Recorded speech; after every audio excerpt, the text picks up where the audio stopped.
Retiring in the Dominican Republic. Today we discover the pros, cons, and at the end of this episode, we make a surprising cost of living comparison between the Dominican Republic and two other famous retirement destinations. In a time when Haiti is occupying the news because of the complete collapse of their society, you might think that we, from the Expat, went crazy by suggesting that the Dominican Republic might be a good place for your golden years. After all, we are talking about a country that is located the same island as Haiti. In fact, the only land border of the Dominican Republic is with Haiti, but both countries could not be more different. While sharing the same island and with similar population sizes, both have around 11 million people, they differ enormously in terms of social and economic development levels.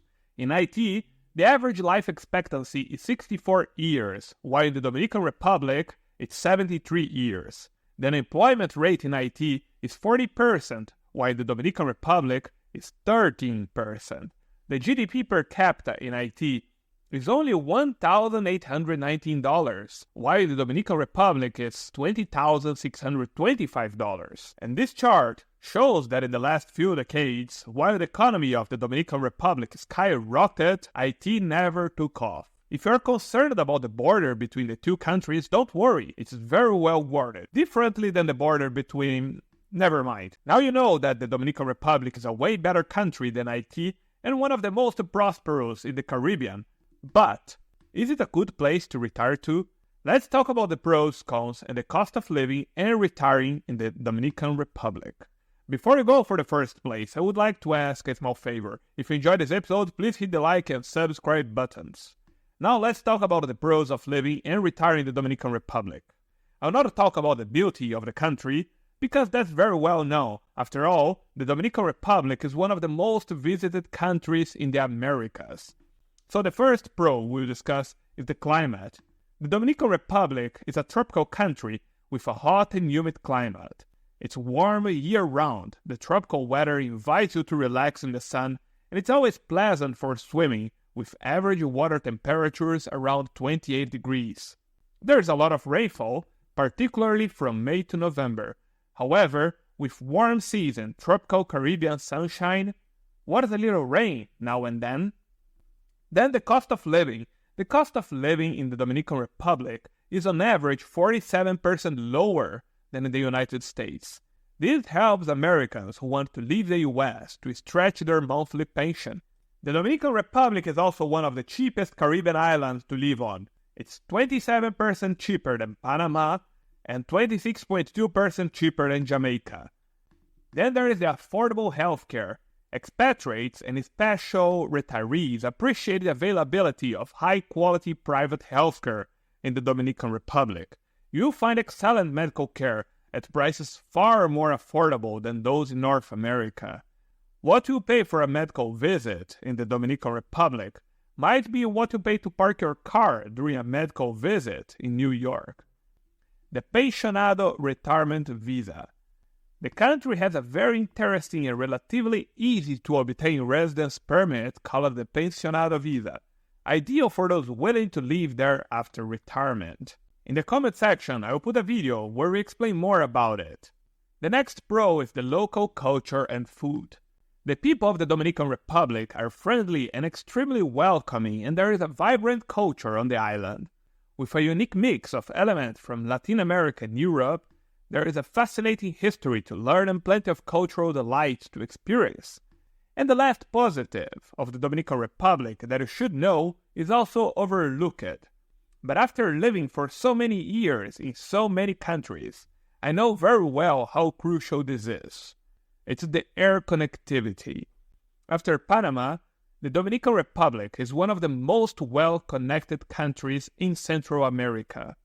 The ample offer of flights from Santo Domingo and Punta Cana to the rest of the world is really useful for foreigners residing there, and this is one of the benefits of being a touristic destination.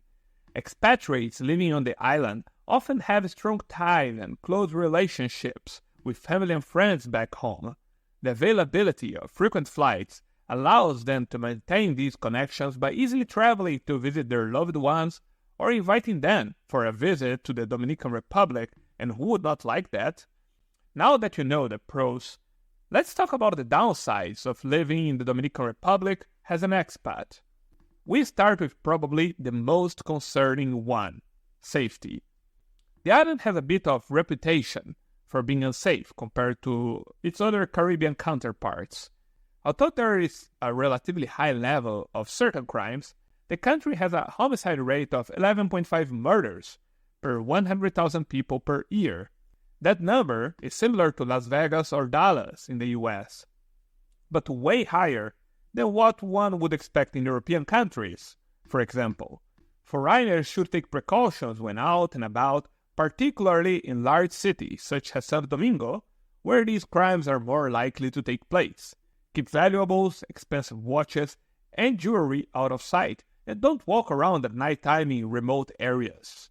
The island is a warm and welcoming place, but always make sure to be vigilant and aware of your surroundings. The next con is the hurricane season. The Caribbean islands are prone to hurricanes from June to October, with peak hurricane season around August, although I traveled there in September and we also had a hurricane. Hurricanes can do severe damage to infrastructure, homes, and sadly many people lose their lives during some of these events in the Caribbean. If you are planning to retire in the Dominican Republic, then this is something you should be prepared for. Ensure you have adequate supplies of bottled water, non-perishable food items, prescription medicines, a battery-powered radio, and batteries for flashlights, and that personal and important documents are kept secured safely. And then there is the bureaucracy and infrastructure, or actually lack of it. You may be in for some surprises when retiring the Dominican Republic, especially if moving from the United States or Europe. The island's infrastructure is severely lacking in certain parts, with some local roads being impossible to drive down, low-hanging electricity cables, and the absence of traffic lights in certain areas. Electricity isn't always guaranteed on the island, so consider purchasing a backup generator in case of emergencies. There is also some corruption, which is common in many Latin American countries. Bureaucracy is also a big issue, which may be frustrating when compared to other more developed countries. Now it's the time you all have been waiting for, the cost of living comparison. I will not compare the living costs of the island with those of New York or London because nearly anywhere in the world is cheaper than those two cities. Let's compare the cost of living in Santo Domingo, the capital of the Dominican Republic, with the best city for retirement in Europe, Valencia in Spain, and one of the favorite cities for pensioners in the USA, Tampa, Florida. Remember that multiple cities in the Dominican Republic are cheaper than Santo Domingo since it's the capital. All prices are from Numbeo and Expat, two websites that crowdsource prices and living costs from thousands of users and contributors. For instance, dining out is significantly cheaper in Santo Domingo. You can expect to pay $10 for a meal at an expensive restaurant, whereas Valencia and Tampa would set you back $14 and $22 respectively. Utilities follow a similar trend, with Santo Domingo boasting the lowest monthly cost at $86 for an 85 square meter apartment. Valencia and Tampa, on the other hand, cost $158 and $156 respectively. A short visit to the doctor in Santo Domingo costs around $35, while in Valencia it would cost around $80 and in Tampa over $110. When we talk about housing, Santo Domingo affordability shines even brighter. The rent for a one-bedroom apartment sits at less than $600, whereas in Valencia you can expect to pay over $900 and in Tampa $2,000 or more. Clearly, Santo Domingo emerges as the most economical choice in terms of these everyday expenses. But which of these three would you prefer? If you want to know more about Valencia and the best cities in Spain to retire, check this video here at your left.